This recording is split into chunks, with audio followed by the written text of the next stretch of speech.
your SQL query looks correct, but it returns 0 rows or completely wrong results. The hidden reason is often null. In this video, you will fix 11 real SQL null mistakes and learn safe patterns you can use immediately. Let's start with the null rules that cause the most silent query failures. These examples show why a query can look correct and still return the wrong rows. A support team needs to find customer accounts without an email address. We create a customer table with 2 missing emails, then compare the tempting equals query with the proper null predicate. Now we run the script and look at both result sets. Let's break down why this happens. Null means the value is unknown or absent, so SQL cannot say that it equals null. The condition becomes unknown, and where only keeps rows where the condition is true. Now let's show the best pattern, because this is the reliable way to filter missing values. Use is null for missing data, and is not null when you need values that are present. This makes the query's intent clear to both SQL and future readers. An operations dashboard should show every order that is not canceled, even when its status is not assigned yet. We add paid, canceled, pending, and null status orders, then run both filters. Now we run the script and compare the rows that survive. Let's break down the missing order. SQL cannot decide whether a null status is different from canceled, so the first predicate becomes unland. The corrected filter states the business rule directly. Keep non-canceled orders and keep unassigned ones too. Now let's show the best pattern because exclusion filters need an explicit decision about null. Add or column is null when missing data is an allowed state. If missing status should be reviewed instead, use a separate query so that choice stays visible. Next, let's protect calculations and display fields. Null can quietly turn a useful value into null unless we choose a fallback that matches the business meaning. An invoicing report needs a usable total even when an optional discount was not recorded.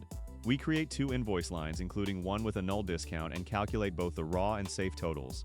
Now we run the script and inspect how null changes the math. Let's break down the first row. 2 times 25 is known, but subtracting an unknown discount makes the whole raw result unknown. COALESCE supplies 0 before the subtraction, so the safe total becomes 50. Now let's show the best pattern.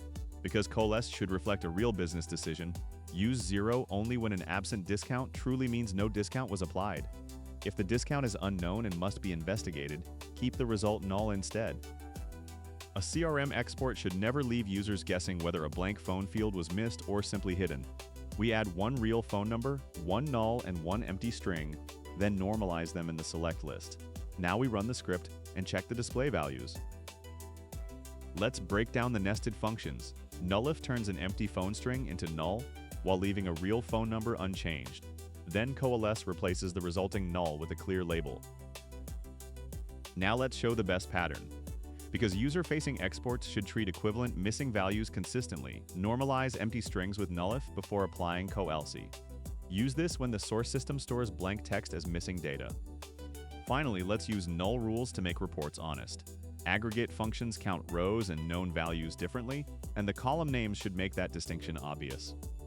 A data quality report needs a clear count of profiles with and without birth dates.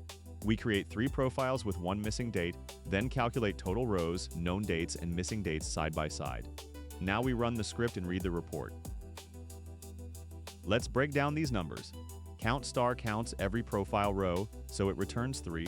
Count of birth date skips the null value, while the case expression turns each missing date into a 1 and adds them up. Now let's show the best pattern. Because reporting columns should explain exactly what they measure. Use separate descriptive aliases for total rows, known values, and missing values. This prevents a dashboard reader from mistaking a non-null count for the total population. Next, let's make an anti-join safe. A single null inside a subquery can silently remove every row from your result. A marketing team needs customers who never unsubscribed from promotions. Let's create 3 customers and an unsubscribe list that contains 1 real ID plus 1 missing ID, then run both anti-join patterns. The first query uses not in, and the second uses a correlated not exists check. Now we run them and inspect the output. Let's break down that surprising 0. The null in the subquery means the database cannot prove that Ben or Kara is not in the list, so their condition is unknown instead of true. Not exists checks for a matching row directly, and no null elsewhere can poison that check. Now let's show the best pattern for this requirement, not exegesis. It is the safer choice whenever the right side key might be nullable, and it clearly expresses that no matching unsubscribed record must exist. Null also changes what joins keep and what they match. These next examples make the intended business rule explicit in the join itself. A sales report must list every customer, even when there is no order. Let's create Ava with a paid order and Ben with no order, then compare a right table filter in where against the same filter in on. We now run both queries and check which customer list survives. Let's break down why the first query loses Ben. A left join creates a row for him with null order values, but the later where test rejects that null status. The on version filters which orders may match while still preserving every customer row. Now let's show the best version when unmatched customers matter. Put the paid order condition inside on, so the join remains optional, then use the null order columns to represent that no paid order matched. A product migration is reconciling records through an optional external SKU. Let's insert one real matching SKU and one missing SKU on both sides, then join them first with equals and then with null safe equality. We now run the two joins and compare the matched records. Let's break down the missing match in the equality query. In SQL, null means unknown, so asking whether one unknown value equals another produces unlan rather than true. The null safe operator makes a deliberate business decision to treat two missing values as a match. Now let's show the best pattern when missing SKUs genuinely represent the same migration record. Use is not syntactic from in PostgreSQL, but apply it only after confirming that null-to-null matching cannot create false matches. Business rules often contain an unknown state, not just a true or false state. Let's model that state directly before applying date comparisons. A subscription dashboard needs a reliable urgency label even when a renewal date has not been scheduled. Let's add overdue, soon, later, and missing dates. Then put the null check at the top of the case expression. Now we run the query and inspect every label. Let's break down why the first case branch matters. Date comparisons with null are not true or false. They are unnamed, so they cannot select one of the range labels. Testing is null first gives the unscheduled account an honest, deterministic status. Now let's show the best way to structure this business rule.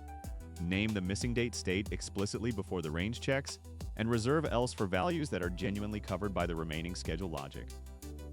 Finally, null affects constraints too. A unique rule protects populated values, but it may intentionally allow multiple missing ones. An account may not have a tax ID yet, but any tax ID that exists must be unique.